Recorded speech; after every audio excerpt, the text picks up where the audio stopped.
আমাদের এই জড় জগৎ, এই জড়া প্রকৃতি ভিন্ন ভিন্ন জড়া প্রকৃতি দিয়ে গঠিত।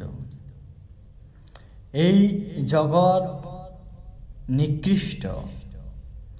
এই জগৎ হইতে আরেকটি উৎকৃষ্ট জগৎ রয়েছে, যেখানে সেই জগৎ চৈতন্য স্বরূপা এবং জীবভূতা।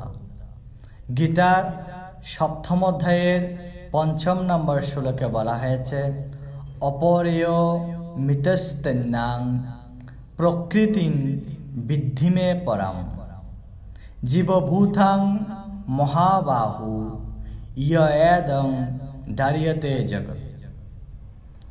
হে মহাবাহু, এই নিকৃষ্ট প্রকৃতি থেকে ঈশ্বরের আরও একটি উৎকৃষ্ট প্রকৃতি রয়েছে। সেই প্রকৃতি জীবভূতা এবং চৈতন্য স্বরূপা। সেই শক্তি থেকে সমস্ত জীব নিঃসৃত হয়ে এই জড় জগৎকে ধারণ করে রয়েছে। হ্যাঁ সনাতনী সন্তান, জড় জগতের নিকৃষ্ট মহামায়া ত্যাগ করে উৎকৃষ্ট জগতের চিন্তন করুন।